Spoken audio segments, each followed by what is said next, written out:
हर पिता चाहता है कि बस अपने हाथों से मैं अपने बच्चे का उपनयन संस्कार कर दूं।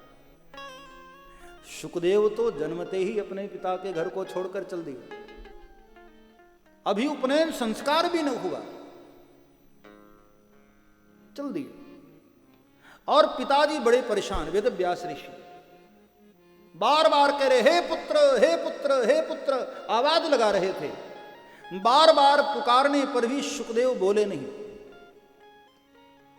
मानो मन ही मन कहना चाहते हो कि पिताजी संस्कारों की आवश्यकता उसको पड़ती है जिसके भीतर विकार हो, हमारे भीतर तो कोई विकार नहीं।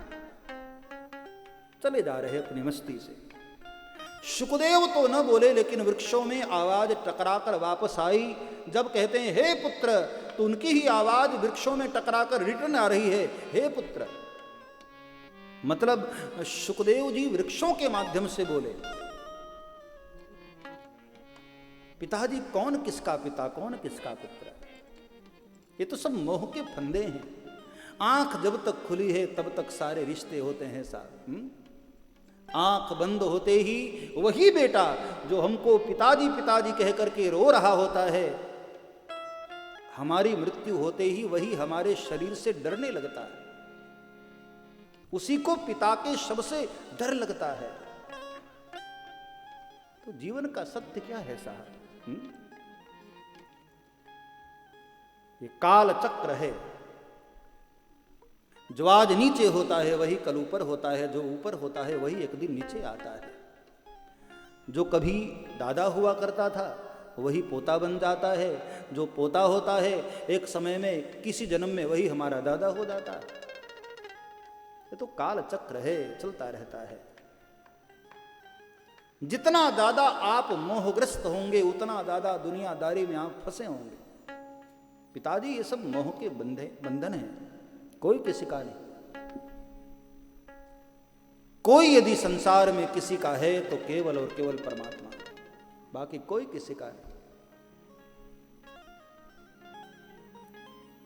हमारे गंग कवि ने बड़ी प्यारी बात कही, मात कहे मेरो पूत सपूत, बहन कहे मेरो सुंदर भैया।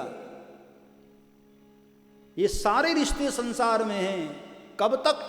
बोले जब तक गांठ सफेद रुपया, जब तक तुम्हारे पास पैसे हैं बहुत बनते हैं नए रिश्ते, जबकि पैसा पास होता है। नालायक बेटा हो ना, कमाता न हो, जुबान हो गया हो, तो उसको भी बिठाकर खिलाने में माँ ही उसको गालियां देती है, इसलिए पैदा किया था तुझे। हाँ,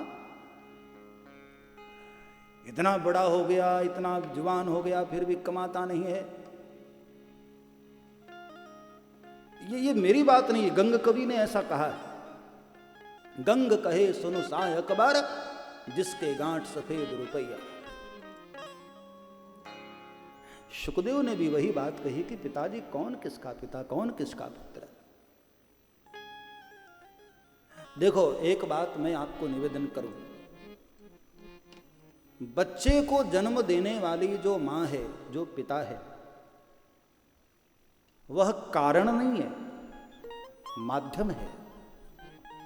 माता पिता एक माध्यम है, उस जीव को आने का एक माध्यम है, बीच की कड़ी। बाकी जन्म भी कोई और दे रहा है, पालन भी कोई और कर रहा है, और बाद में वापस भी कोई और ही ले लेता है। जब बच्चा मां के गर्भ में होता है, हाँ चलो जन्म लेने के बाद तो मां उसको संभालती है, लेकिन गर्भ में कौन संभाल रहा होता है? हाँ, उसको ऑक्सीजन देना, उसको भोजन देना, उसको जीवित रखना कौन कर रहा होता है? मां के हाथ तो गर्भ में नहीं जाते ना। मां एक माध्यम है, पिता एक माध्यम है। हकीकत में देखा जाए तो पर्दे के पीछे कोई और होता है, वो दिखाई नहीं देता है। पुराने जमाने में कठपुतली की खेल हुआ करती थी। हाँ, काष्ठ के वो सब खिलौने, कभी नृत्य करते थे, कभी राजा चले आ रहे, कभी वजीर साहब चले आ रहे। हम लोगों को लगता था कि ये सब लकड़ी का, ये सब कहाँ से चला रहा है, लेकिन उन लकड़ी के पीछे एक चलाने वाला ऑपरेटर होता था।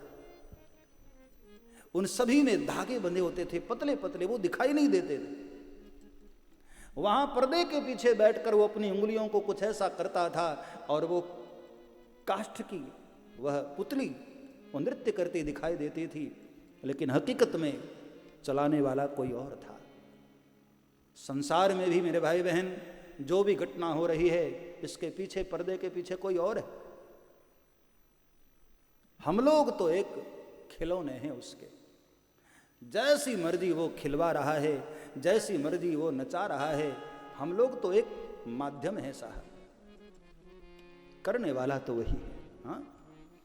सब्सक्राइब करें श्री चिन्मयानंद बापू जी के YouTube चैनल को और हमारे वीडियोस को सबसे पहले देखने के लिए बेल आइकॉन को दबाना न भूलें।